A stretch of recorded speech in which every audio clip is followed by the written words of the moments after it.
கல்வி கற்றுக் கொடுக்கப்பட்டது. அதனாலதான் ரிஷிகள், முனிவர்கள், ஞானிகள்லாம் நிறைஞ்சு இருந்தாங்க.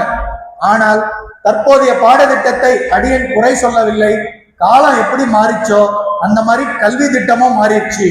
கல்வி திட்டம் மாறி என்னாச்சுன்னா முழுக்க முழுக்க முழுக்க முழுக்க முழுக்க பௌதிக கல்விதான் கற்றுக் கொடுக்கப்படுது. அனைத்து பள்ளிகளிலும் கல்லூரிகளிலும் நல்லா படி, புக்கை நல்லா மனப்பாடம் பண்ண, பயாட் பண்ணி வாமிட் பண்ண, உனக்கு மார்க் கொடுக்குறேன், நீ உத்தியோகத்துக்கும் நல்லா சம்பாரி, நல்லா வாழ. சரி, நல்லா சம்பாரின்னு சொல்லிச்சு, எப்படி வாழணும்னு சொல்லிச்சு அந்த பௌதிக கல்வி? யாரு நல்லவங்கன்னு புரிஞ்சுக்கணும், யாரு கெட்டவங்க, எனக்கு ஒரு பிரச்சனை வந்தா எப்படி அணுகிறது, அதெல்லாம் கற்றுக் கொடுத்துச்சா? பௌதிக கல்வி ஒருபோதும் அதையெல்லாம் கற்றுக் கொடுக்காது. எந்த பள்ளியும் எந்த கல்லூரியிலும் இதற்கான பாடத்திட்டம் கிடையாது. அப்போ எங்க இந்த பாடத்திட்டம் இருக்குன்னா பகவான் ஸ்ரீ கிருஷ்ணரால் அருளப்பட்ட பகவத்கீதை தான் அந்த பாடத்திட்டம்.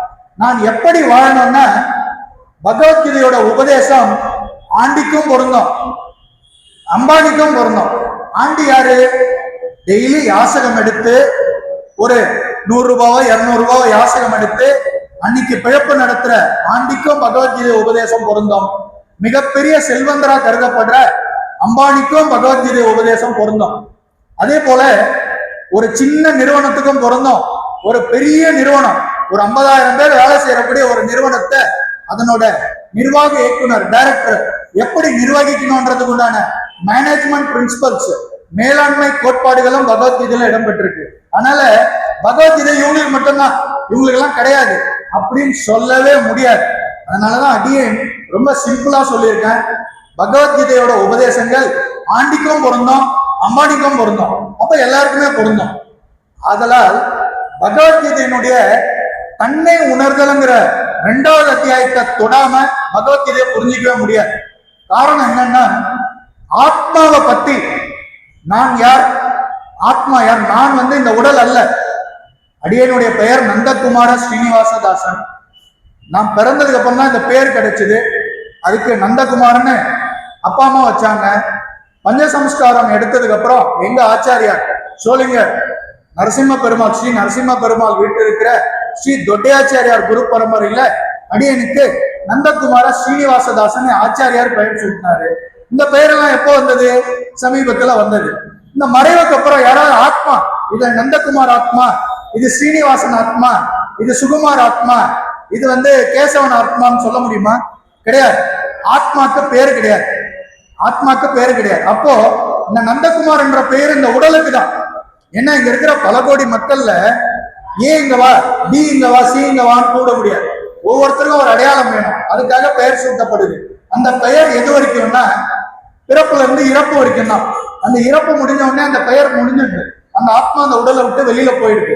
அப்போ நான் இந்த பர்மனண்டா இந்த உடல் அல்ல. இந்த ஆத்மா இந்த வாடகை வீடு நம்ம உடல்ல குடிக்கொண்டு இருக்கு. இந்த உடலை ஏன் வாடகை வீடுன்னு சொல்றோம்னா, ஒரு நாள் வாடகை வீட்டை நம்ம காலி பண்ணி ஆகணும்.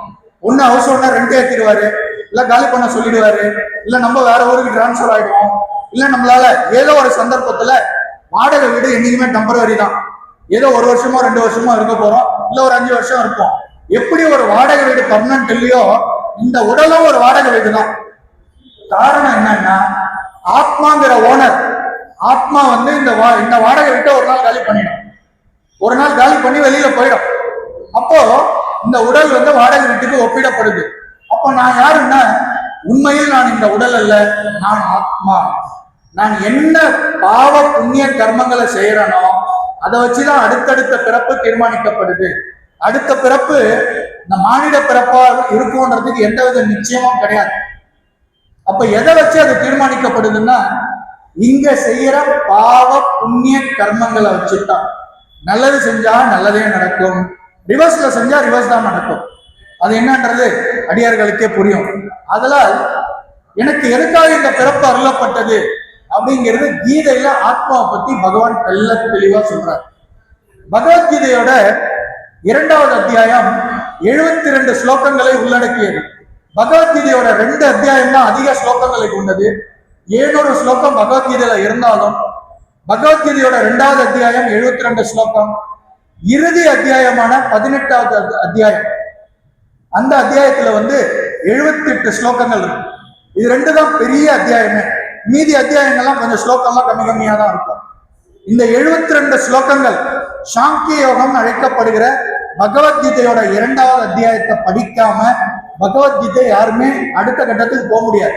காரணம் என்னன்னு கேட்டீங்கன்னா, அடியன் ஏற்கனவே சொன்னது போல, ஆத்மான்னா என்ன, நான் இந்த ஆத்மா, இந்த உடல் அல்ல, ஆத்மாவோட வேலைகள் என்ன, இந்த ஜட உடலோட வேலைகள் என்ன, ஆத்மாவுக்கும் இந்த நிரந்தரமான இந்த ஆத்மா நிரந்தரமற்ற டெம்பரவரி இந்த உடல்ல இருக்கு, இந்த உடலுக்கும் ஆத்மாவுக்கும் இந்த பிரபஞ்சத்துக்கும் உண்டான தொடர்பு என்ன அப்படிங்கிறது பகவத்கீதையோட 2வது அத்தியாயத்துலதான் பகவானால தெள்ள தெளிவா விளக்கப்பட்டிருக்கு. ஆத்மாக்கு அழிவே கிடையாது. அதுக்கு யாரும் பிறப்பு இறப்பு சான்றிதழ் கொடுக்க முடியாது.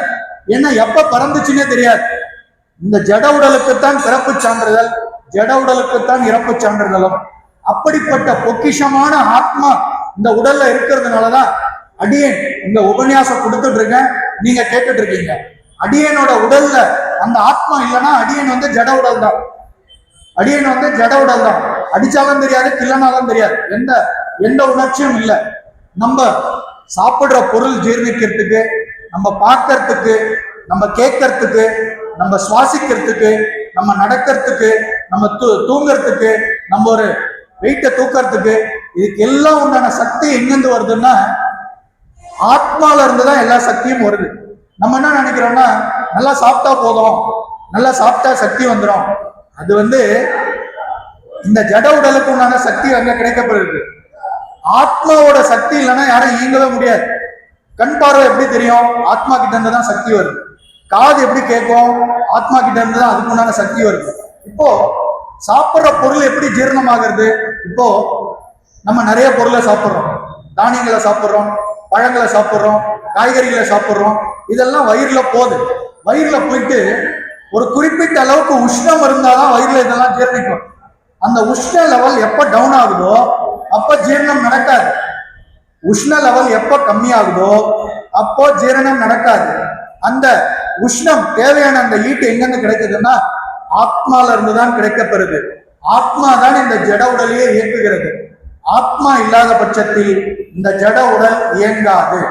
அப்படிப்பட்ட பொக்கிஷமான நித்தியமான பர்மனண்டான அந்த ஆத்மா இந்த உடல்ல இருக்கிறதுனாலதான் இந்த உடல் இயங்கிட்டு இருக்கு. அதனால் பகவத்கீதையினுடைய சாங்கிய யோகம் என்று அழைக்கப்படும் அந்த 2வது அத்தியாயத்தினுடைய 72 ஸ்லோகங்களையாவது குறைந்தபட்சம் பக்தர்கள் கற்க வேண்டும், தெரிந்து கொள்ள வேண்டும். இது குறித்து உங்களுக்கு எந்த சந்தேகம் இருந்தாலும் அடியை நிவர்த்தி பண்ண கடமைப்பட்டிருக்கேன். அனுதினமும் ஸ்ரீ கிருஷ்ணா வேத கல்வி நிலையம் அப்படிங்கிறத நாங்க நிறுவி பகவத்கீதை, ஸ்ரீமத் பாகவதம், திவ்ய பிரபந்தம், இந்த 3 தான் எங்களோட கிரந்தங்கள். இந்த 3 கிரந்தங்களை குழந்தைங்கள இருந்து பெரியவங்க வரைக்கும் பரப்பணும் அப்படிங்கறதா எங்களோட தலையாய வேலையா பகவான் எங்களுக்கு பணிச்சிருக்கார். இந்த வேலையை தான் செஞ்சுக்கிட்டு வரோம். பகவத்கீதை டெய்லி உங்களுக்கு வாட்ஸ்அப்லயே கிடைக்கும். இப்போ 3 முறை பகவத்கீதையை முடிச்சுட்டு 700 ஸ்லோகங்களையும் 4வது முறையா இன்னைக்கு பத்தி குறிப்பிடுறேன். 2வது அத்தியாயம் 8வது ஸ்லோகம் முடிஞ்சிருக்கு இன்னைக்கு வாட்ஸ்அப் குரூப்ல. இன்னைக்கு ஜாயின் பண்ணாலும் 9வது ஸ்லோகத்துல இருந்து கிடைக்கப்பெறும் நாளை முதல். ஆதலால் பகவத்கீதையை தொடர்ந்து அனைவரும் கற்க வேண்டும் என்று அடியேன் மிக தாழ்மையுடன் கேட்டுக்கொள்கிறேன். தன்னையே உணராத மனிதன் எப்படி வாழ முடியும்? நிச்சயமா வாழ முடியாதுங்க. நீங்க யாரையுமே கம்பேர் பண்ண வேணாம். உங்களுக்குன்னு ஒரு வழிவகை, உங்களுக்குன்னு ஒரு வாழ்க்கை முறை, உங்களுக்குன்னு ஒரு பக்குவ நிலை. எதை சாப்பிடணும், எதை சாப்பிடக்கூடாது, என்ன பேசணும், என்ன பேசக்கூடாது, யாருக்கிட்ட பழகணும், யாருக்கிட்ட பழகக்கூடாது, எதை செய்யணும், எதை செய்யக்கூடாது, எப்ப தூங்கணும், எப்ப எந்திரிக்கணும், என்ன கலர் ஆடை உடுத்தணும், எல்லாத்துக்குண்டான தெளிவான விளக்கம் பகவத்கீதையில இடம்பெற்றிருக்கு. இதுக்கு எல்லாத்துக்குமே விளக்கம் இருக்கு. பகவானுக்கு என்ன படைக்கணும், என்ன படைக்க கூடாது, பகவானை எப்ப வழிபடணும், எப்படி வழிபடணும், ஏன் வழிபடணும், எதற்காக வழிபடணும், எல்லா விளக்கங்களும் பகவத்கீதையில் தெள்ள தெளிவாக இடம்பெற்றுள்ளது. அதனாலதான் பகவத்கீதையை படிச்சவங்க மற்ற பேரோட சஜஷனை கேட்டுக்கலாம். நீ இதை பண்ணு, நீ அதை பண்ணு, நீ இதை பண்ணாத, அதை பண்ணாத. ஒருத்தர்கிட்ட போய் ஐடியா கேட்டா 10 குழப்பங்கள் நம்ம குழப்பி விட்டுருவாங்க. பகவானோட பக்தர்கள், பகவத்கீதையை படித்தவர்கள் தெளிவான ஒரு முடிவு எடுக்க முடியும். அவங்களோட முடிவு எப்படி இருக்கும்னு கேட்டீங்கன்னா தெளிந்த நீரோடை போல இருக்கும். எப்படி மலையில இருந்து ஒரு அருவியில தண்ணி வருது, எந்த வித கலப்படமும் இல்லாம தெள்ள தெளிவா இருக்கும் அந்த தண்ணி. சமீபத்துல மழை பெஞ்சது, நம்ம வேலூர்ல கூட பாத்தீங்கன்னாக்கா செங்கானத்தம்னு ஒரு மலை இருக்கு பக்கத்துல, இந்த ரங்காபுரம் மேல. அடியன் சமீபத்துல அங்க பயணம் செஞ்சிருந்தப்போ ஒரு அருவியில இருந்து மலை மேல இருந்து தண்ணி வருது, அழகா இருக்கு பாக்குறதுக்கு, இயற்கையான. ஓ, வெயிலூர்னு அழைக்கக்கூடிய நம்ம வேலூர்லயே அருவி இருக்கியா அப்படிங்கிறது அங்க பார்த்து அடியன் சந்தோஷப்பட்டேன். அந்த தண்ணி பாத்தீங்கன்னா அப்படியே பிடிச்சி அப்படியே பருகலாம் போல இருக்கு, அங்கேயே ஒரு 4 நாள் தண்ணி எல்லாம் போல இருக்கு, அந்த அளவுக்கு இயற்கையா இருக்கு. அந்த இயற்கை தண்ணி, மூலிகை தண்ணி எவ்வளவு தெள்ள தெளிவா வருதோ, அது போல பகவானுடைய பக்தர்களுடைய மனது, அவர்களுடைய புத்தி மிக தெள்ள தெளிவாக இருக்கும். எந்தவித குழப்பத்துக்கும் அவங்க ஆளாக மாட்டாங்க. காரணம், நாம் யார், பகவான் யார், நம்மளோட வேலை என்ன, நம்மளை இயக்கிறவர் யார், எல்லாமே அவங்களுக்கு தெள்ள தெளிவா தெரியும். மலையே இடிஞ்சு மேல உழுதுனாலும் அசரவே மாட்டாங்க. ஒரு உதாரணம் என்னன்னா, பகவானோட ஒரு அவதாரம் தான் நரசிம்ம அவதாரம். ராமாவதாரம், கிருஷ்ண அவதாரத்துல அவரோட லீலைகள்லாம் நிறைய, எம்பெருமானோட லீலைகள் நிறைய இல்லை இந்த 2 அவதாரத்துல. நரசிம்ம அவதாரம் எடுத்தது ஒரே ஒரு காரணம் தான். அந்த ஒரு காரணம் என்னன்னு கேட்டா, குறுகிய கால அவதாரம். பிரகல்லாதங்கிற தன்னோட பக்தரை காப்பதற்காக எடுக்கப்பட்ட, அது மட்டும்தான் நோக்கம், வேற எதுவுமே நோக்கம் கிடையாது. நரசிம்ம அவதாரத்தோட நோக்கம் தன்னோட பக்தனான பிரகல்லாதனை காப்பாத்துறதுக்காக தான் நரசிம்ம அவதாரமா எடுத்தார். அப்ப ஏன் அந்த பிரகல்லாதன் எதுக்காவது அசர்னாரா? சமீபத்துல நரசிம்ம அவதார் அப்படின்னு ஒரு படம் வந்தது. ஒரு மும்பையை சேர்ந்த ஒரு பக்தர் தான் சொல்லணும், அந்த படத்தை இயக்கியிருந்தார். வேலூர்ல நம்ம பிவிஆர் தியேட்டர், அடியன் பௌதிக சினிமாலாம் நம்ம பார்க்க வேண்டிய வேலை எல்லாம் அங்க நம்ம போறதும் இல்லை. நரசிம்ம அவதாரோட படத்தை பார்க்கறதுக்கு அடியன் அங்க போனேன். அந்த 2.5 மணி நேரம் படத்துல நரசிம்ம அவதாரத்தோட முழு கதையும் ரொம்ப தத்ரூபமா எடுத்திருக்காங்க. அனிமேஷன்லயே காட்டியிருக்காங்க, கதாபாத்திரங்கள் இல்லை, இவர் ஹீரோ அப்படின்லாம் கிடையாது, அனிமேஷன்லயே உருவாக்கி இருக்காரு. அவர் எப்படி உருவாக்குனாருன்றத சொல்றான். கிரந்தத்தை படிச்சாரு, நரசிம்மரோட கதையை கேட்டாரு, இதை ஒரு படமா பண்ணணும் அப்படின்னு அவருக்கு தோணி இருக்கு. 3D கண்ணாடி கொடுக்குறாங்க, அந்த கண்ணாடி போட்டுதான் அந்த படத்தை பார்க்க முடியுது. அப்பதான் பகவான் தத்ரூபமா கண் முன்னாடி தெரிகிறார். அந்த படத்தை பார்த்ததுக்கு அப்புறம் நம்ம நேராக நரசிம்மரை சேவிச்ச ஒரு ஆனந்தம் மனசுல ஏற்பட்டுச்சு. அந்த பிரகலாதனை இரண்யகசிபுங்கிற அந்த அரக்கன் தன்னோட தந்தையார் தான், அது யாரும் கிடையாது. இரண்யகசிபு மிகப்பெரிய அரசன். அந்த அசுரகுல அரசனோட அசுரகுலத்துலதான் பிரகலாதங்கிற பக்தர் பிறந்திருக்காரு. யாரு? பகவானோட பக்தர். சின்ன வயசுல இருந்தே ஸ்கூலுக்கு அனுப்பி இவர் தன் புகழ பாட சொல்றார். என்ன சொல்றார்? ஜெய் இரண்யா, இரண்யன் வாழ்க, ஜெய் இரண்யா, இதெல்லாம் கத்துக் கொடுக்கணும்னு வாத்தியார் கிட்ட சொல்றாரு. பையனை ஸ்கூலுக்கு அனுப்புறார். பையன் என்ன பண்றாங்க, போய் ஜெய் ஸ்ரீமன் நாராயணா, ஜெய் ஸ்ரீமன் நாராயணா, ஓம் நமோ நாராயணா, ஓம் நமோ நாராயணா. எந்த வாத்தியார் என்ன சொல்லி கொடுத்தாலும் பையனுக்கு ஏறல, ஓம் நமோ நாராயணா மட்டும்தான் ஏறுது. அப்போ அந்த வாத்தியாரை கூப்பிட்டு கண்டிக்கிறார், வாத்தியாரை அடிக்கிறார். வாத்தியாரை சாஸ்திரமா அந்த அரக்கன் அசுரனான அந்த அரசன் இரண்யகசிபு காலில் விழுந்துறாங்க. ஐயா, என்ன மன்னிச்சிருங்க, உங்க பையனுக்கு எங்களால கிளாஸ் எடுக்க முடியாது, உங்க பையனை தயவு செஞ்சு, வாத்தியார் என்ன சொல்லுவாங்கன்னா, பையனை ஸ்கூலுக்கு அனுப்புங்கன்னு, தயவு செஞ்சு இந்த பையனை அனுப்பாதீங்க, நாங்க இந்த பையனுக்கு என்ன சொல்லி கொடுத்தாலும் இந்த பையன் ஓம் நமோ நாராயணன் தான் சொல்றான், நீங்க நாராயணனை விரோதியா நினைக்கிறீங்க, அதனால உங்க பையனை ஸ்கூலுக்கு அனுப்பாதீங்கன்னு காலில் ஓடுறாங்க.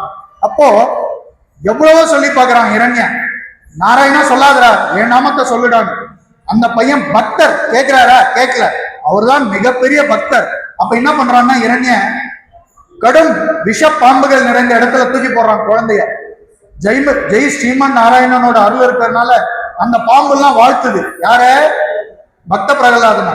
மலையில இருந்து தூக்கி கீழே போடுறான், தன்னோட ஆட்களை விட்டு மலையில இருந்து தூக்கி கீழே போடுறான். யார? பக்த பிரகலாதனா.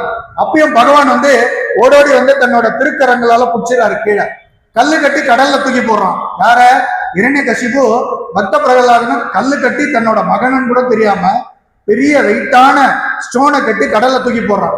அப்பயும் எம்பெருமான் ஸ்ரீமன் நாராயணன் காப்பாத்திறாரு. இப்படி பல டார்ச்சர் பண்றாரு அந்த பக்த பிரகலாதன் கூட பக்தரை. அப்போ இந்த இரண்யகசிபு வாங்கின வரம் நிறைய. எனக்கு மரணம் பகல்லையும் ஏற்படக்கூடாது, இரவுலையும் ஏற்படக்கூடாது, மனுஷனும் கொல்லக்கூடாது, ஆயுதமும் கொல்லக்கூடாது, வீட்லயும் எனக்கு இறப்பு வரக்கூடாது, வெளியிலும் இறப்பு வரக்கூடாது. தான் ரொம்ப புத்திசாலின்னு நினைச்சு இந்த மாதிரி நிறைய வரத்தை வாங்கி வச்சிருக்கான். அப்போ ஒரு மாலை பொழுது எல்லா டார்ச்சரும் பண்ணி பார்த்தாச்சு. இந்த குழந்தைய எதுவும் பண்ண முடியல. பக்த பிரகலாதங்கிற குழந்தைய எதுவுமே பண்ண முடியல. யாருனால?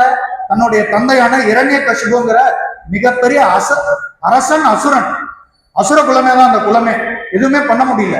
அப்போ ஒரு நாள் மாலை பொழுதுல என்ன சொல்றான், உனக்கு கடைசியா ஒரு வாய்ப்பு தரம் பிரகலாதா, இன்னிலிருந்து ஓம் நமோ நாராயணா சொல்றதை நிப்பாட்டு. இத சொன்னாவே எனக்கு எரிச்சலா இருக்கு. ஓம் நமோ நாராயணா சொல்றதை நிப்பாட்டு. நான் நிப்பாட்ட மாட்டேன், என் உயிரே போனாலும் நான் நிப்பாட்ட மாட்டேன். அப்போ குழந்தை பக்த பிரகலாதனோட ஒரு விஷயத்த நான் அடியே நீங்க தத்ரூபமா சொல்லு, அந்த படத்துல பார்த்த ஒரு விஷயத்த சொல்லிக்கணும்னு. மலையில இருந்து கீழே தள்ளுறாங்க அசுரர்கள்.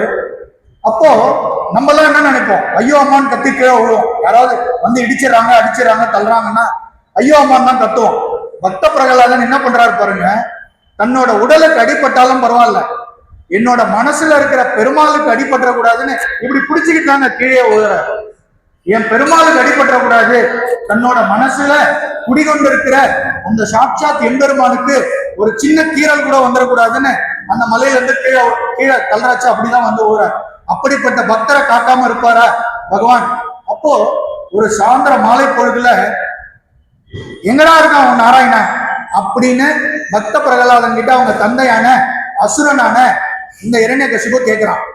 அப்போ இந்த தூண்லயும் இருக்கார், துரும்புலயும் இருக்கார், தூண்லயும் இருப்பார், துரும்புலயும் இருப்பார் அப்படின்னு சொன்ன. இந்த தூண்ல இருக்கான் அவன் நாராயணன். ஆமா இருக்காரு, இந்த தூண்ல இருக்காருன்னு கதாயுதத்தை வச்சு ஒரு அடிக்கிறான். அப்பதான் நரசிம்ம அவதாரம் பகவான் அகோபிலம், மிகப்பெரிய திவ்ய தேசம், ஆந்திர மாநிலத்தில் இருக்கிற அகோபிலம், தயவு செஞ்சு தரிசிக்க வேண்டிய அனைத்து பக்தர்களும் தரிசிக்க வேண்டிய இடம். அந்த அகோபிலத்துலதான் பகவான் நரசிம்ம அவதாரம் எடுத்தார். அந்த நரசிம்ம அவதாரத்தை எடுத்து ஒரு மாலை பொழுதுல ஒரு 3 மணி அளவுல அவதாரம் எடுக்கிறார். அந்தி சாயிர பொழுது, அது பகலும் இல்லை இரவும் இல்லை, சாயந்தரம் டைம்ல ஒரு 5:30 மணில இருந்து ஒரு 6 மணி வரைக்கும், அதை பகலனும் சொல்ல முடியாது, இரவனும் சொல்ல முடியாது, 2 கட்டா வேலைன்னு சொல்லுவாங்க பெரியவங்க. அது முழு பகலும் கிடையாது, முழு இரவும் கிடையாது.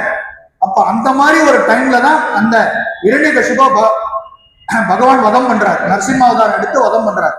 அப்போ அவன் என்னென்ன வரம் கேட்டு வந்தானோ இரண்யகசிபு எல்லாத்தையுமே பொசுக்கிட்டார். அவன் கேட்ட வரம் எல்லாமே எந்த வரமுக்கு எல்லா வரத்தையும் மையப்படுத்தி, அதுக்கு மேல அவன் என்ன நினைச்சுக்கிட்டான்னா, நம்ம தான் இன்டெலிஜென்ட், இப்படி வரம் கேட்டா நமக்கு இறப்பு நடக்காது அப்படின்னு நினைச்சுக்கிட்டான். ஆனா பகவான் கரெக்டா அந்த வரத்தை எல்லாம், கொடுத்த வரத்தெல்லாம் ஒரு லிஸ்ட வச்சு அவனுக்கு 2 கட்டம் ஒரு டைம்ல அந்த இரண்ய வேலையில தான், வீட்லயும் கொல்லல வெளியிலயும் கொல்லல, வாசப்படியில வச்சுதான் வதம் பண்றாரு. நகை விரலால தான் வதம் பண்றாரு. ஏன்னா அவன் வாங்கியிருக்கிற வரம் மனுஷனாலும் கொல்லப்படக்கூடாது, மிருகத்தாலும் கொல்லப்படக்கூடாது, ஆயுதத்தாலும் கொல்லப்படக்கூடாது. அப்போ நகத்தை என்ன கணக்குல வைக்கிறது, மனுஷனும் கிடையாது, முழு மிருகமும் சொல்ல முடியாது, மனுஷன் கொல்லக்கூடாது, மிருகமும் கொல்லக்கூடாது. அப்போ உடல் எல்லாம் மனுஷ உடல், தலை சிங்கத்தலை, தலை சிங்கத்தலை, நரசிங்கம் அப்படின்னு பேரு. அததான் நரசிம்மர்னு சொல்றோம். சிம்மம்னா சிங்கம், நரன்னா மனிதன். அதான் நரசிம்மா அப்படின்னா நர பிளஸ் சிம்மா, மனித ரூபமும் மிருக ரூபமும் சேர்ந்தது. மனுஷனோட உடலும் அந்த சிங்கத்தோட முகமும் படைத்ததுதான் அந்த நரசிம்ம அவதாரம். தன்னோட ஒரே ஒரு பக்தரை காப்பாத்துறதுக்காக அந்த அவதாரமே எடுத்த பகவான் நம்மளெல்லாம் காக்காம விட்டுருவாரா? கண்டிப்பா பாதுகாப்பார். அவர் என்ன எதிர்பார்க்கிறாருன்னா, நம்மளோட சரணாகதி லெவல எதிர்பார்க்கிறார். அனைத்தும் அவருக்கே அர்ப்பணம். நம்மளால எதுவுமே முடியாதுங்க. நம்ம 1000 பிளான் போடலாம், எல்லா பிளானும் ஃபெயிலியர் ஆகும். அவரோட பிளான் மட்டும்தான் சக்சஸ் ஆகும். ஏன்னா நமக்கு எதுக்கு தகுதி, எதுக்கு நமக்கு தகுதி இல்லை நம்ம தீர்மானிக்க முடியாது, அவரு தான் தீர்மானிக்கிறார். ஒரு குழந்தை நல்லா படிச்சிருக்கு, நல்லா போய் பரீட்சை எழுதுது, அந்த குழந்தைக்கு எவ்வளவு மார்க் கிடைக்கணும்ன்றது அந்த குழந்தையோட கையில இல்லை. பகவானோட திருவருள் அந்த குழந்தைக்கு இருந்தா முழு மார்க்கு கண்டிப்பா கிடைக்கும். நான் தானே முயற்சி பண்ணேன் அப்படின்னா, ஒரு செகண்ட்ல ஞாபக மறதி கொடுத்துட்டாருன்னா எதுவுமே அங்க எழுத முடியாது. ஒரே செகண்ட்ல எல்லாமே மறந்துடலாம். ஐயோ நான் படிச்சேனே, எல்லாமே மறந்து போச்சே அப்படின்னு எல்லாத்தையுமே மறக்கடிச்சிருவார். ஞாபக சக்தி வேணும்னாலும் அவரோட அருள் வேணும். அந்த பரீட்சையில நான் நல்லா எழுதணும்னாலும் அவரோட அருள் வேணும். நான் தூங்கி கரெக்டா ஆரோக்கியமா எந்திரிக்கணும்னாலும் அவரோட அருள் வேணும். எல்லாத்துக்குமே அவரோட அருள் வேணும். அதனால் காலையில எந்திரிச்ச உடனே நாராயணனோட நாமத்தை சொல்லி எந்திரிங்க. தூங்க போறச்சியும் நாராயணனோட நாமத்தை சொல்லியே தூங்குங்க. நாராயணனுக்கு எண்ணற்ற நாமங்கள், விஷ்ணு சகஸ்ர நாமம் 1000 நாமம். டெய்லி திருமலை திருப்பதியில நீங்க நம்ம ஸ்ரீ வெங்கடேஸ்வரா பக்தி சேனலை வச்சீங்கன்னா டிவியில காலையில 5 மணில இருந்து நித்திய நிகழ்ச்சிகள், ஆன்மீக லைவ் ப்ரோக்ராம்லாம் வரும். விஷ்ணு சகஸ்ர நாமமும் சேவிப்பாங்க டெய்லி. மாதவா, கேசவா, மதுசூதனா, கோவிந்தா, வாமோனா, திருவிக்ரமா, இந்த மாதிரி எண்ணற்ற பெயர்கள் பகவானுக்கு உண்டு. அதுல இந்த கோவிந்த நாமம் நம்ம ஜென்ரலா சேவிக்கிற நாமம் கோவிந்த நாமம். இந்த கோவிந்த நாமத்துக்கு ஒரு புக்கே போடலாம், அவ்வளவு பெரிய விளக்கம் இருக்கு. அந்த கோவிந்த நாமத்தோட மகத்துவம் என்னன்னு கேட்டீங்கன்னா, பகவான் இங்க பாருங்க, இப்ப இந்த படத்திலே இருக்கார். அடியனோட எதிர்க்க படத்துல கிருஷ்ண அவதாரத்துல இருக்கார். யார் இருக்காங்கன்னா பசுதான் இருக்காங்க பின்னாடி. பசு தெய்வம். திருமலை திருப்பதி பெரிய கோஷாலையா பராமரிக்கிறாங்க. கீழ் திருப்பதியில கோ பூஜையை டெய்லி பண்றாங்க. அந்த கோக்களை ஏன் வணங்கணும்னா பகவானுக்கு மிகவும் பிரியமானது அந்த பசுக்கள். இன்னைக்கு ஒரு உதாரணத்தை சொல்லணும் அப்படின்னா, அந்த பசுக்களோட மகத்துவத்தை பத்தி இந்த மார்கழி மாசத்துல கண்டிப்பா அதை பத்தி பேசி ஆகணும். ஸ்ரீவல்லிபுத்தூர் 12 ஆழ்வார்கள்ல ஒரே ஒரு பெண் ஆழ்வாரான ஸ்ரீ ஆண்டாள் அவதரித்த திருத்தலம் ஸ்ரீவல்லிபுத்தூர். இன்னைக்கு விருதுநகர் மாவட்டத்தில் இருக்கிற சிவகாசிக்கு அருகில் இருக்கிற ஸ்ரீவல்லிபுத்தூர். அந்த ஸ்ரீவல்லிபுத்தூர்ல என்ன ஸ்பெஷாலிட்டி அப்படின்னா, ஒரு ஊருக்கும் ஒரு ஸ்பெஷாலிட்டி. ஸ்ரீவல்லிபுத்தூர்ல என்ன ஸ்பெஷாலிட்டின்னு கேட்டீங்கன்னா, அந்த ஊர் பால்கோவா. அந்த ஊர்ல இருக்கிற பால்கோவா இன்டர்நேஷனல் லெவல்ல ஃபேமஸ். நம்ம ஊர்லயும் பால்கோவா ரெடி பண்றாங்க, இங்கேயே ரெடி பண்றாங்க. வேலூரை சுத்தி நிறைய கிராமத்திலேயே பால்கோவா ரெடி ஆகுது. அந்த மாதிரி நிறைய இடத்துல ரெடி ஆகுது. ஸ்ரீவல்லிபுத்தூர் பால்கோவாக்கு என்ன ஸ்பெஷாலிட்டின்னா, அவ்வளவு டேஸ்டா இருக்காங்க அந்த பால். இன்னைக்கும் அந்த பால்கோவா உற்பத்தி பண்ணக்கூடிய பெரிய பெரிய ஃபேக்டரி வச்சிருக்காங்க. அவங்க கிட்ட சமீபத்துல ஒரு பிரஸ் பர்சன் போய் பேட்டி எடுக்கிறாங்க ஒரு டிவி சேனல்ல. ஐயா, இந்த ஊர் பால்கோவா மட்டும் ஏன் இவ்வளவு டேஸ்டா இருக்கு? அவர் சொன்ன காரணம் என்னன்னா, மற்ற ஊர்ல இருந்து வெளியூர் பால் வாங்கி இங்க ரெடி பண்ணா அந்த டேஸ்ட் வராதுங்க. ஸ்ரீவல்லிபுத்தூரோட பால்ல தான் அந்த ஸ்பெஷாலிட்டி இருக்கு. அந்த பால்கோவா தான் அவ்வளவு ருசியா இருக்கு. காரணம் என்னன்னு கேட்டீங்கன்னா, ஸ்ரீ ஆண்டாள் பெரியாழ்வாரும் ஸ்ரீ ஆண்டாளும் கண்ணன பகவானும் அங்க வாழ்ந்ததா ஐதீகம். அவங்க பசுக்களோட அந்த ஸ்ரீவல்லிபுத்தூர்ல அவங்க வாழ்ந்ததாவே ஐதீகம். அதுதான் திருப்பாவையோட பாசுரங்களும் நமக்கு சொல்லுது. ஸ்ரீ ஆண்டாள் 4000 திவ்ய பிரபந்தத்துல 4000 பாசுரங்கள்ல 173 பாசுரம் நமக்கு ஸ்ரீ ஆண்டாளால் அருளப்பட்டது. அதுல 30 பாசுரங்கள் திருப்பாவை, மீதி 143 பாசுரம் பேர் நாச்சியார் திருமொழிங்கிற தொகுப்புல வருது. இந்த திருப்பாவையில ரொம்ப தெளிவா சொல்லியிருப்பாங்க. பசுக்களை பத்தி சொல்லியிருப்பாங்க, பாலை பத்தி சொல்லியிருப்பாங்க, நந்தவனத்தை பத்தி சொல்லியிருப்பாங்க, புஷ்ப கைங்கரியத்தை பத்தி சொல்லியிருப்பாங்க, பகவானை ஏன் விடியற் காலையில வழிபடணும்னு சொல்லியிருப்பாங்க. அதனாலதான் 4000 திவ்ய பிரபந்தத்துக்கு தமிழ் வேதம் அல்லது திராவிட வேதம்னு பெயர். அப்படிப்பட்ட பொக்கிஷமான அந்த 4000 திவ்ய பிரபந்தத்தின் மூலம் திருப்பாவையில இன்னைக்கும் இந்த மார்கழியில பாத்தீங்கன்னா, டெய்லி திருமலை திருப்பதியில பகவானை காலையில துழில் எழுப்புறது பட்டாச்சாரியார்கள்லாம் ஒண்ணு சேர்ந்து ஒரு 50-100 பட்டாச்சாரியார்கள் காலையில சுப்பிரபாரத்தை சேவிப்பாங்க இங்க திருமலை திருப்பதியில. அப்படிப்பட்ட மகத்துவமான இந்த திருமலை திருப்பதியிலே இந்த மார்கழி மாசத்துல சுப்பிரபாரத சேவைக்கு பதில் திருப்பாவை சேவை தான் நடக்கும். இந்த 30 நாளும் மார்கழி 1 முதல் மார்கழி கடைசி நாள் வரைக்கும் சுப்பிரபாரதத்தை தான் சுப்பிரபாரதத்துக்கு பதில் திருப்பாவை தான் சேவிப்பாங்க. அவ்வளவு மகத்துவமானது அந்த திருப்பாவை சேவை. இது எதுக்கு அடியேன்னு சொல்ல வந்தேன்னா, அந்த கண்ணனும் பகவான் ஸ்ரீ கண்ணனும் கோபியர்களும் ஸ்ரீ ஆண்டாளும் அங்க எப்படி வாழ்ந்தாங்க அப்படிங்கிறது திருமலை அந்த திருப்பாவை மூலமா நமக்கு தத்ரூபமா தெரிய வரும். அதனாலதான் திருப்பாவைய நம்ம வருஷம் ஃபுல்லா எப்ப வேணா சேவிக்கலாம். திருப்பாவை சேவிக்கிறதுக்கு நேரங்காலம் கிடையாது. ஆனா மார்கழியில, குறிப்பிட்ட மார்கழியில ஏன் சேவிக்கிறோம் அப்படின்னு கேட்டீங்கன்னாக்க, இது தேவர்கள் மாதமா கருதப்படுது. நம்மளோட ஒரு வருட காலம் 365 நாள் தேவர்களுக்கு ஒரே நாள் தான். நம்ம கணக்கு வேற, தேவ கணக்கு வேற. அதை பக்தர்கள் தெளிவா புரிஞ்சுக்கணும். இப்போ ஈசல் கூட இங்க பிறப்பெடுக்குது. ஈசல் ஒரு உயிரினம் தானே. அது மழை காலம், மழை ஜோன்னு அடிச்சு நின்ன உடனே மறுநாள் ஈசல் நிறைய வரும். இந்த கிராமத்துல எல்லாம் பாத்தீங்கன்னா குவியும். அந்த ஈசலுக்கு ரொம்ப அற்ப ஆயுள்னு சொல்லுவாங்க. அன்னைக்கே பிறந்த அன்னைக்கே காலம் ஆயிடும். ஈசலுக்கு ரொம்ப அற்ப ஆயுள். ஆனா நம்ம என்ன நினைக்கிறது, இதுக்கு ரொம்ப அற்ப ஆயில்லையா இந்த ஈசலுக்கு அப்படின்னு நம்ம நினைக்கிறோம். தேவர்கள் என்ன சொல்றாங்கன்னா, இந்த மனுஷனுங்களுக்கு ரொம்ப அற்ப ஆயில்லையா, அப்படின்னு நினைக்கிறாங்க. ஏன்னா நம்மளோட ஒரு வருஷ காலம் ஒரே ஒரு நாள் தான் தேவர்களோட கணக்கு பிரகாரம். அப்போ தேவர்களோட அதிகாலை பொழுதுதான் இந்த மார்கழி மாசம். உத்தராயணம், தட்சாயணம் இதெல்லாம் கேள்விப்பட்டிருப்பீங்க. 6 மாசம் இப்படி 6 மாசம் அப்படி. இந்த சென்ட்ரல்ல வர்றது வந்து விடியற் காலை நேரம். தேவர்களோட விடியற் காலை நேரம் தான் இந்த ஒரு மாசத்துக்கு உண்டான இந்த மார்கழி மாதம். அதனாலதான் பூஜையே நடைபெறாத திருக்கோயில கூட இந்த மார்கழி மாதத்துல காலையில நடை திறந்து காலையில பகவானை சேவிச்சு பிரசாதம் எல்லாம் கொடுப்பாங்க. இல்ல வைணவம் சைவனே கிடையாது, எல்லா திருக்கோயிலையும் நடக்கும். முருகன் கோயிலையும் நடக்கும், பெருமாள் கோயிலையும் நடக்கும். ஏன்னா இது தேவர்களோட மாதம். அப்படிப்பட்ட இந்த தேவர்களுக்கு உண்டான மாதத்தில், இந்த மார்கழி மாதத்தில் ஸ்ரீ ஆண்டாள் அருளிய திருப்பாவையும் பகவத்கீதையும் நம்ம சில பாசுரங்களையாவது திருப்பாவையில பகவத்கீதையோட சில ஸ்லோகங்களையாவது சேவிச்சா இந்த வாழ்நாளோட புண்ணியம் பல பிறவிகள்ல நம்ம செஞ்ச பாவங்கள்லாம் கழியும், நமக்கு புண்ணியம் வந்து சேரும். அதனால் திருப்பாவையும் பகவத்கீதையும் தொடர்ந்து சேவிக்க வேண்டும். பகவத்கீதையை பாராயணம் பண்ணணும். பகவத்கீதையோட 2வது அத்தியாயத்தோட இன்னொரு பேர் என்னன்னு கேட்டீங்கன்னா ஆத்ம ஞானம் அப்படின்னு பேர். என்ன ஞானம்? ஆத்ம ஞானம் அப்படின்னு பேர். சரி, ஞானம்னா என்ன? ஞானம் தான் உயர்ந்த நாலேஜ். ஞானத்துக்கு மேல எதுவுமே கிடையாது. அப்போ அப்படிப்பட்ட அந்த ஞானம் ஆத்ம ஞானம். இந்த ஆத்மா யார், நான் யாருன்னு எங்க தெரிஞ்சுக்க முடியும்? பகவத்கீதையை படிச்சாதான் தெரிஞ்சுக்க முடியும். ஆத்மாவை பத்தி தெரியாத ஒரு ஆள் எப்படி வாழ முடியும்? அப்ப படகோட்டி இல்லாத படகு போலதான் அவங்களோட வாழ்க்கை இருக்கும். எங்க வேணா கவுந்துரும், எந்த டைரக்ஷன்ல வேணா போயிடும். சரி, இந்த ஆத்ம ஞானத்தோட முக்கியத்துவம் என்னன்னு கேட்டீங்கன்னாக்க தானத்தை பத்தி அடியன் சில வார்த்தைகள் சொல்ல வர. தானம் ரொம்ப உயர்ந்தது. தானத்துல என்ன வகை இருக்கு? அன்னதானம், பசிக்கு அன்னம் கொடுக்குறோம், பிரசாதம் கொடுக்குறோம், அன்னதானம். கோதானம், பசு ஒரு கோயிலுக்கோ இல்ல ஒரு சமுதாயத்துல நலிவடைஞ்சு இருக்கிறவங்க இந்த பசுவை வச்சு போச்சுங்க அப்படின்னு கோதானம் பண்ணுவாங்க, கோதானம்.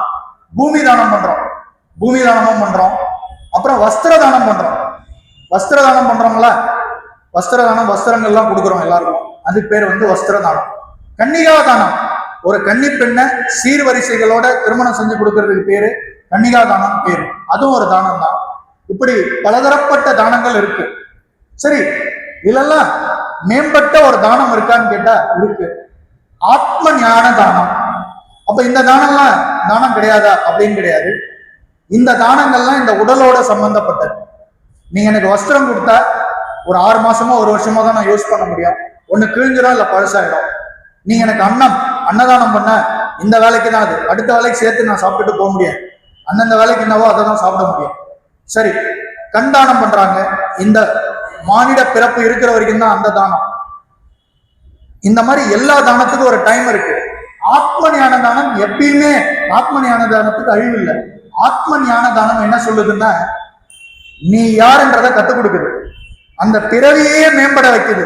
அப்போ ஆத்ம ஞான தானம் எப்படி பண்றதுன்னா, இந்த மாதிரி சத்சங்கங்கள் எங்கெல்லாம் நடக்குதோ, உங்க குடும்பத்தார்களை கூட்டு வர்றது, உங்க பிள்ளைகளை கூட்டு வர்றது, அந்த சத்சங்கத்துல கலந்துக்க வைக்கிறது, அவங்களுக்கு ஆத்ம ஞானம் கொடுக்கறது, இதுவே ஒரு தானம் தான்.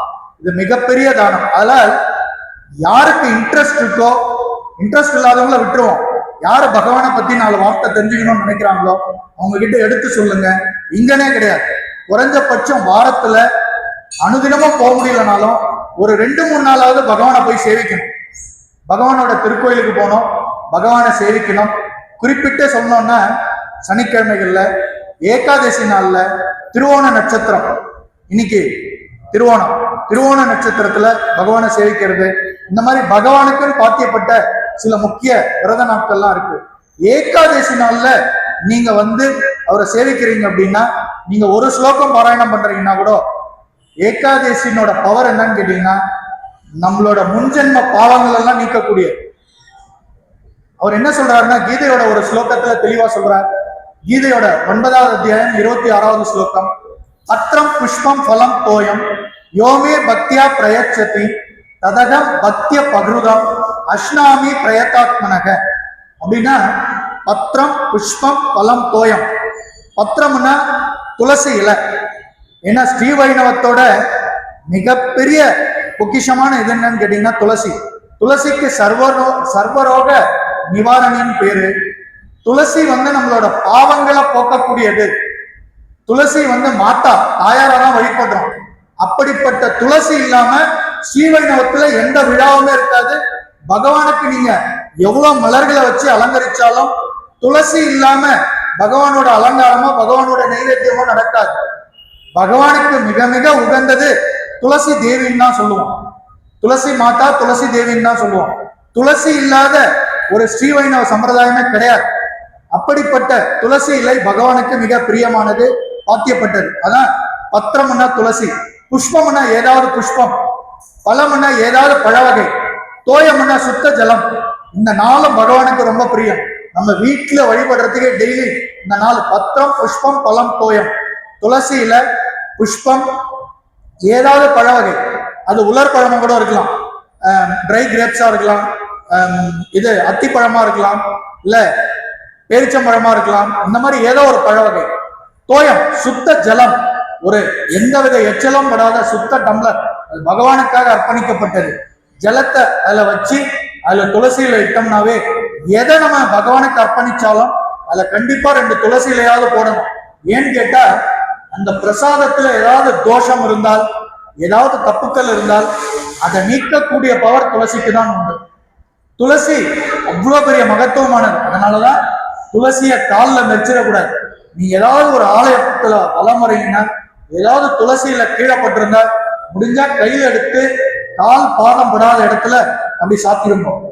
ஏன்னா துளசிய தப்பி தவறி காலில் மெரிச்சிட்டா அது மிகப்பெரிய பாவம். நீங்க எங்க போனாலும் சரி, வீடா இருந்தாலும் சரி, கோயிலா இருந்தாலும், என்ன தெரியாதவங்க பண்ணிடுவாங்க, தெரிஞ்சு யாரும் பண்ண மாட்டாங்க. துளசியை போட்டு அங்கேயே மெரிப்பாங்க. மெரிக்க கூடாது. துளசிய மேல நம்ம பாதம் பட்டுச்சுன்னா அது மிகப்பெரிய பாவம். அந்த பாவத்துக்கு நம்ம ஆளாக கூடாது. சோ இப்படிப்பட்ட பல பொக்கிஷமான தகவல்கள் தான் பகவத்கீதையில இடம்பெற்றிருக்கு. அப்படிப்பட்ட பகவத்கீதையை படிக்கணும்னாவே பாக்கியம் வேண்டும். இந்த வேலூர்ல எத்தனையோ லட்சம் மக்கள்கள் இருப்பாங்க. இந்த குறிப்பிட்ட விரல் விட்டு எண்ணக்கூடியவங்களுக்கு தான் இன்னைக்கு இந்த உபன்யாசத்துல கலந்துக்கக்கூடிய பாக்கியம் கிடைச்சிருக்கு. இன்னைக்கு என்ன இங்க உபன்யாசம் நடந்ததோ இதை அடியேன் முடிவு பண்ணல, அடியேன் வாயில இருந்து வார்த்தை வரல. அவர் ஏற்கிறார், அடியேன் இயங்குறார். எந்த வித புத்தகம் கையில இருந்தாலும் எந்த புத்தகத்தையும் அடியேன் ரெஃபர் பண்ணல. இங்க அவரோட அருள்னால இங்க தோன்றுறது, இங்க வெளியில வருது, எல்லாமே அவரோட அருளால் தான் நடக்குது. பகவத்கீதையை பத்தி ஏன் எல்லாருக்கும் போதிக்கணும் அப்படிங்கிற ஆசையே பகவான் வந்து அடியனுக்கு பகவான் தான் கொடுத்தார். நாங்க நிறைய குழந்தைங்களுக்கு ஸ்லோகங்களை கத்துத்தரோம். குழந்தைகளுக்கு ஆத்ம ஞான தானம் பண்ணா இன்னும் மேன்மன்னு சாஸ்திரங்கள் சொல்லுது. ஏன்னு கேட்டீங்கன்னா அவங்க வந்து ஒரு ஆலமரம், பசுமரத்தாணி போல. நீங்க என்ன சொல்றீங்களோ குழந்தைங்க மனசுல டைட்டா பதிஞ்சிடும். நீங்க நல்லதை சொன்னா அப்படியே பிடிச்சிக்குவாங்க, மாத்தி கெட்டதை சொல்லி கொடுத்தாலும் பிடிச்சிக்குவாங்க. ஏன்னா அவங்களோட மனசு வந்து பசுமரத்தாணி போலன்னு சொல்லுவாங்க. அந்த குழந்தைகளை நல்ல விதமா நம்ம வளர்க்கணும்னா ஆன்மீகத்தை புகுத்தினா மட்டும்தான் அவங்க ஒழுக்கமா வளருவாங்க, பக்தர்களா வளருவாங்க. அப்படி ஒரு குழந்தைக்கு ஆன்மீக கல்வி போதிக்கப்படுதுன்னா பௌதிகமாவும் அவங்க சாதிச்சிருவாங்க. ஆன்மீகத்தை பத்தி தெரிஞ்ச குழந்தை நல்லா படிக்காம இருக்குமா? நல்லா படிக்கும், நல்ல மார்க் வாங்கும், நல்ல உத்தியோகத்துக்கு போகும், இல்ல நல்ல ஒரு குடிமகனா ஒரு பிரஜையா இந்த உலகத்துல அந்த குழந்தை வாழும். தன்னை மட்டும் உயர்த்திக்காம தன்னோட குடும்பத்தையும் தன்னோட நண்பர்களையும் தன்னோட உறவினர்களையும் மேல தூக்கி விடுற ஒரு நல்ல பிளேஸ்க்கு அந்த குழந்தை போகும். அதனால ஒரு ஆலமரம், குழந்தை வந்து ஒரு ஆலமரம். அந்த குழந்தைக்கு சின்ன வயசுல இருந்தே நம்ம பகவான் ஆலயத்துக்கு கூட்டு வர்றது, பகவானை பத்தின புராண கதைகளை சொல்லி கொடுக்கறது, பகவானோட ஸ்லோகங்களை சொல்லி கொடுக்கறது, இதெல்லாம் சொல்லி நம்ம வளர்த்தோம்னா அந்த குழந்தை பிற்காலத்தில் ஒரு மிகப்பெரிய ஒரு பிரஜையாக வளர முடியும். குறிப்பா பக்தனா வாழ முடியும். பக்தனா வாழ்ந்தா மட்டும்தான் அவங்க வந்து நல்ல ஒரு மனுஷனா வாழ முடியும்.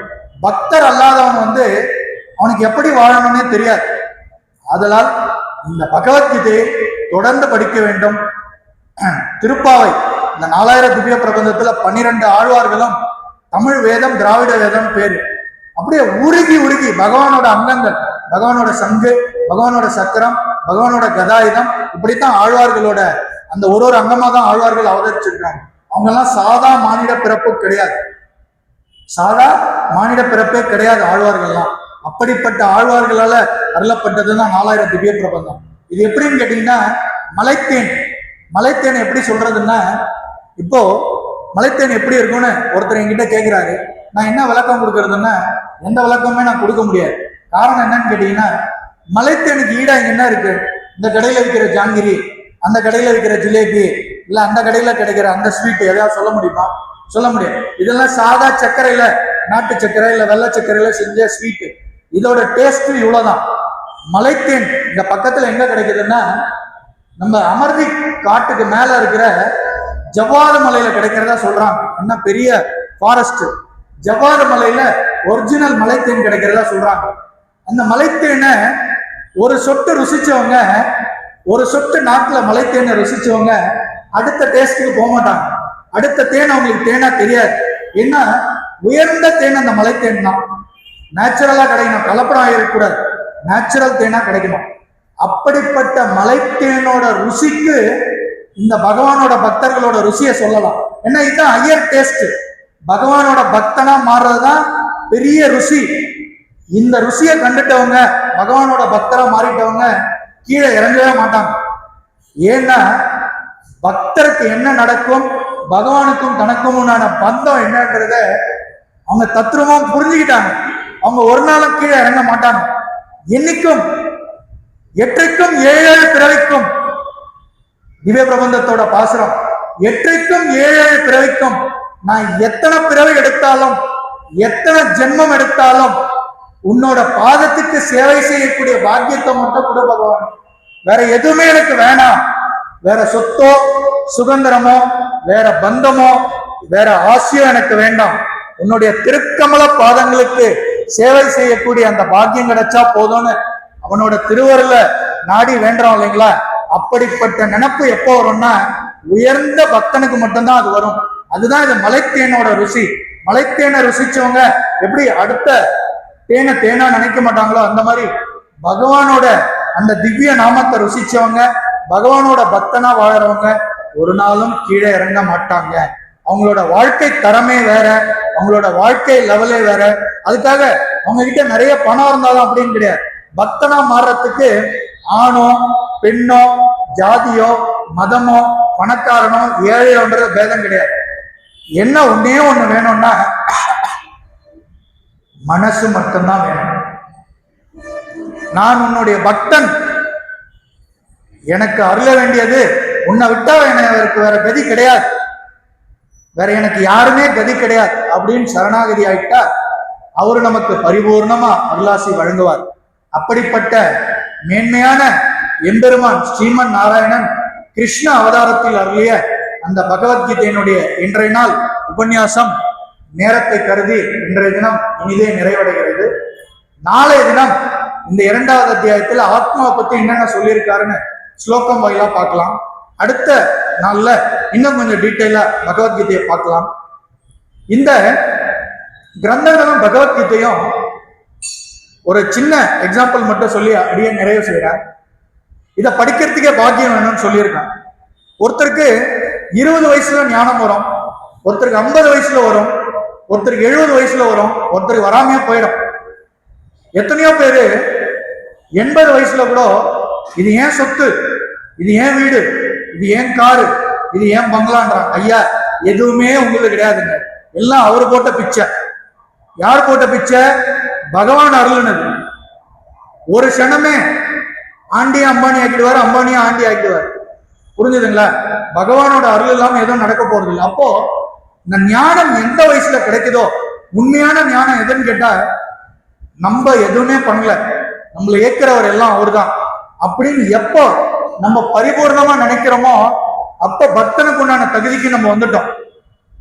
சரி, பக்தனுக்கு உண்டான தகுதி அடைஞ்சிருச்சு, அப்போ நம்ம தான் டாப் பக்தரா? நிறகுடம் என்னைக்கும் தழும்பாது, அறகுடம் தான் தழும்பும்.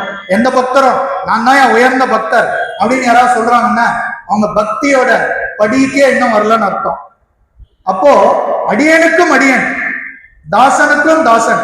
நீ எந்த பெரிய உபன்யாசகரை இல்ல, இப்ப வேலுக்குடி கிருஷ்ணன் சுவாமிகள் இருக்காரு, நிறைய உபன்யாசம் பண்ணுவாரு, எங்கேயாவது நான் தாங்க பெரிய பக்தன் அப்படின்னு சொல்லி பார்த்துருக்கீங்களா? இப்ப சமீபத்துல டாக்டர் வெங்கடேசன் சொல்லிட்டு கும்பகோணத்தை சேர்ந்த ஒரு மருத்துவர் ஒரு நிறைய உபன்யாசம் யூடியூப்ல டிவில எல்லாம் பண்றாரு. எங்கேயா போய் நான் தாங்க பெரிய உபன்யாசகர் சொல்லியிருக்காரா? சொல்ல மாட்டாங்க. ஏன்னு கேட்டீங்கன்னா, இந்த பிறவிக்குள்ள நம்ம அல்லனா கூட இந்த வைணவ கடல்ல ஒரு உள்ளங்கை அளவு தாங்க அள்ள முடியும். ஒரு உள்ளங்கை அளவு தான் அள்ள முடியும். அதுதான் சாத்தியம். ஏன்னா அவ்வளவு பெரிய கடல் இது. அப்போ கற்றது கைமண் அளவு, கல்லாதது உலகளவுன்றது இங்க பொருந்தம். பாகவதத்தோட 18,000 ஸ்லோகங்களை இந்த பிறவில கற்ற முடியுமா? பகவத்கீதையோட 700 ஸ்லோகங்களோட முழு விளக்கமும் தெரிஞ்சிருமா? கண்டிப்பா தெரியாது. அப்போ அனுதினமும் நம்ம பக்தனா மாறி பகவானுக்கு சேவை செஞ்சு நம்மளோட காரியங்கள் எல்லாம் செஞ்சுக்கிட்டு வந்தாதான் நம்மளோட எந்த பௌதிக காரியத்தையும் பகவான் விளக்க சொல்லல. உனக்கு என்ன கடமை விதிக்கப்பட்டிருக்கோ அதை செஞ்சுக்கிட்டே இரு. எப்ப நேரம் கிடைக்குதோ என்ன வழிபடு, எல்லாத்தையும் எனக்கு சமர்ப்பின்றார். நான் என்ன வேலை செஞ்சாலும் அனைத்தும் அவருக்கே அர்ப்பணம் சொல்லிட்டு ஸ்டார்ட் பண்ணணும். அதனால் உள்ளங்கை அளவுதான் பருக முடியும் இந்த பிறவியில. இந்த உள்ளங்கை அளவாவது பருகக்கூடிய பாக்கியத்தை அவர் கொடுத்திருக்காருன்னு அவருக்கு நன்றி சொல்லி இன்றைய தினத்தை நிறைவு செய்யறோம். ஒரு பாசுரத்தை சேவிப்போம், மகாமந்திரத்தையும் சேவிப்போம். அதோட இந்த அடியனோட இந்த இன்றைய தினம் சிற்றஞ்சிறுக்கால் சிற்றஞ்சிறுகாலே வந்துன்னை சேவித்து உன் பொற்றாமரையடியே போற்றும் பொருள் கேளாய். பெற்றமே துண்ணும் குலத்தில் பிறந்து நீ குற்றே வலைகளை கொல்லாமற் போகாது. இற்றை பறை கொள்வான் அன்று கான் கோவிந்தா. எற்றைக்கும் ஏழில் பிறவிக்கும் உந்தனோடு குற்றோர் மேயாவோ மறக்கே நாம் ஆட்செய்வோம். மற்றை நம் தாமங்கள் மாற்றேலோர் என்பாவாய். சர்வம் ஸ்ரீ கிருஷ்ணார்ப்பணம்.